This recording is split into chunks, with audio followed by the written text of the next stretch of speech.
How you doing, people? Hope you're well. My name's Duncan Walsh. I was just going to give a few tips about the best ways to train when you're injured. Now, obviously, it does depend on the severity of the injury, etc. But the key thing is here that you want to have several workouts available, several formats of workouts, several types of workout, so that you can select a session that's not going to aggravate the injury. You don't really want to be doing sessions that are all rehabilitation type sessions or active recovery type sessions. You want to have something where you can still train relatively hard at while the injury heals. Now, obviously, as I say, it does depend how serious the injury is. One of the guys I follow, Richard, at Richard Runs Trails, check out his channel. He does lots of ultra runs, and he's just sustained a serious hamstring injury that actually needed surgery. Obviously, in situations like that, there's no escape from a period of rest. But obviously, as time goes on, more options will become available. You can do upper body circuits, where if you go from one exercise to the other quite quickly, it does become quite cardio, and you can get that metabolic stress effect.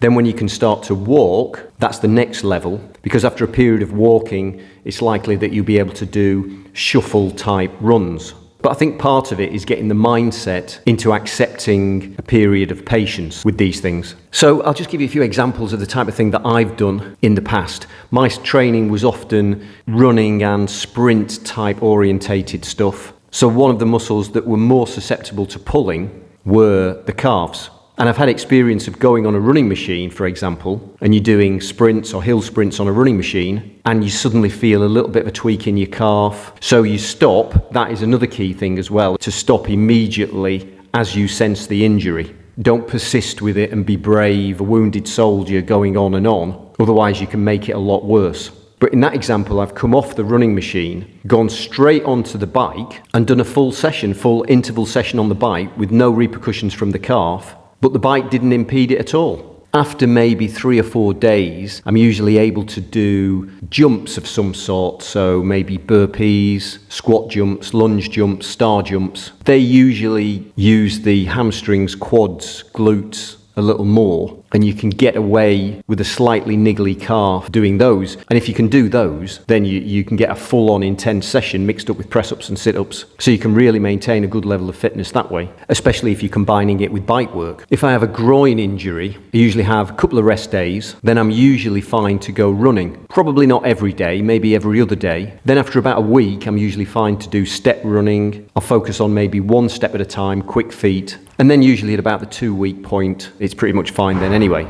Those, of course, are all fitness-orientated solutions. If in terms of your strength training, let's say you've got a little bit of tendinitis in the elbow or a niggling shoulder, apart from the usual anti-inflammatory solutions of ice and rest, etc., the best option is usually just to lower the weight. Even if you do a lot of push-ups, maybe just ease back into it with some push-ups on your knees, just to work the muscles and tendons a little bit, but not the full-on resistance that you usually would do. If you have knee pain, obviously it depends exactly what it is. For me, I found that the leg extension machine works really well. Usually anything that strengthens your quads will help your knees. And also it's important that they are warm. Another good tip is those elasticated knee supports or knee pads. Not just from the point of view that they help with the support, but they also keep that area really warm. And it's always the case that whatever muscle group you're talking about, they always like the warmth, which is of course why we all warm up, or we're supposed to warm up. Another important tip is if you have been injured and it gets to the end of that period of time where you think, yes, I think it's going to be okay now, and you test it out. So let's say you test it on a Tuesday and you give it a good old test and it's fine. Don't then immediately go back onto full-on training the next day. Have 1 more day's rest and then go back into it. Because the test that you gave it will obviously have specifically worked it. So I've made that mistake before. Done the test, thought I'm okay, then the next day, straight back into training and pull it again. So for the sake of that 1 day, it's a false economy of time to think, oh right, I'll go straight back into it. Just that patience and discipline of 1 more rest day, and then you're back on it. Okay, so that's about it. Being injured, a lot of it is having that state of mind to embrace the patience that's required. I've never been an advocate of complete rest, but there are some times when if you exercise, you're just going to make it worse. So I guess each injury has to be assessed on its own merits. Okay, next video is a classic calisthenic fitness workout. 20 minutes, great one to have in your back pocket. Do it anywhere, no equipment. See you then.